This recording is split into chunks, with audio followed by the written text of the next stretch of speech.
Okay, this is Mini Gems. It's related to the Geriatric Medicine Profanisaurus, which was a bit of fun on the BGS blog, but it's really a serious point about words and phrases that we shouldn't be using in healthcare about older people. I am Professor David Oliver, current President of the British Geriatric Society, former National Clinical Director for Older People, but most importantly a jobbing geriatrician in frontline services who has written quite a bit about age discrimination, including the language used. The learning outcomes from this are simply to reflect on one or two of the words and phrases that we really shouldn't use and how the choice of language colours our attitude towards older people, and in particular the fact that it's often a substitute for adequate training in and understanding of the assessment and diagnosis of problems in older people living with frailty. The content of the talk will simply be to go through half a dozen words and phrases that are listed in the Profanisaurus. But for those who want to read more, then first of all read the remarks and comments on the blog under the line. Lots of other geriatricians have waded in. And also a piece I wrote for the Journal of the Royal Society of Medicine called Acopia and Social Admissions Are Not Diagnoses, Why Older People Deserve Better. And more recently in 2012 in Clinical Medicine, Care of Older People in Hospital, why physicians need to step up to the plate. Acopia, that's the first word I want to have banned. It's frequently used by doctors and nurses, usually by non-geriatricians, for people who've presented non-specifically with manifestations of frailty syndrome, such as failure to thrive, immobility, falls or delirium. And what acopia really means is that I can't be bothered to make a proper diagnosis.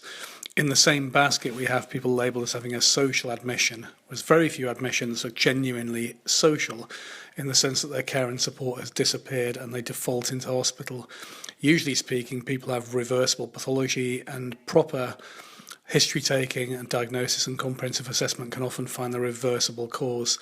Let's face it, a fit 35-year-old wouldn't cope very well if they'd suddenly become immobile. Next we have mechanical fall. You'll see this written in notes quite frequently. Of course, you can have a fit younger person with good muscle strength, gait and balance who slips on the ice, slips on a trip hazard, but by and large the idea of falls being mechanical is a cop-out. They're generally the result of the interplay between the person, the environment and the task at hand, and if they've got impaired muscle strength, gait and balance, then they will fall over. That's not mechanical, that's got underlying causes that you can often do something to reverse.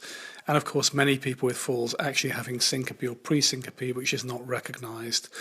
So I think we should stop putting mechanical fall in notes. It's just again a metaphor for I don't really know how to assess frail older people with complex needs.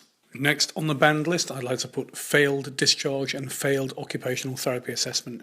It's true that about 7% of people over 65 are readmitted as an emergency within the first 7 days and around 15% within the first month, but largely these are not the result of hospitals sending home before they're ready. They're often because an old illness relapses, because community services fail to mobilise to support the person, because of the help-seeking behaviour of the public, or because of a new illness unrelated to the original admission, and of course because older people are allowed to accept some risk and often we have to respect their wish to go home. As far as failed OT assessment, you can't fail an occupational therapy assessment. They can merely look at your activities of daily living, any help and support you or rehab you might need to overcome them, and describe the abilities. But that doesn't tell you whether someone's safe or unsafe to go home, and so failed OT assessment is very misleading and misunderstands the role of the occupational therapist. Finally, I'd like to put in there bed blocker. We sometimes refer to people as delayed transfers of care, but to refer to an individual as a bed blocker is just labelling them as a problem.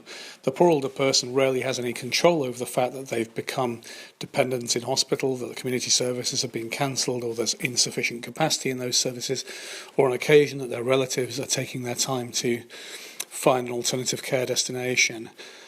So referring to an individual person as a bed blocker is very unfortunate labelling in every sense, and we should stop doing it.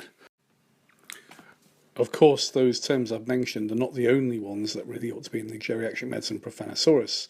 It may seem to some people it's just political correctness, it's just pedantry, wondering about whether people are called bed blockers or the elderly, but the kind of language we use about people, use about patients, colours attitudes to them and colours how seriously we take their treatment.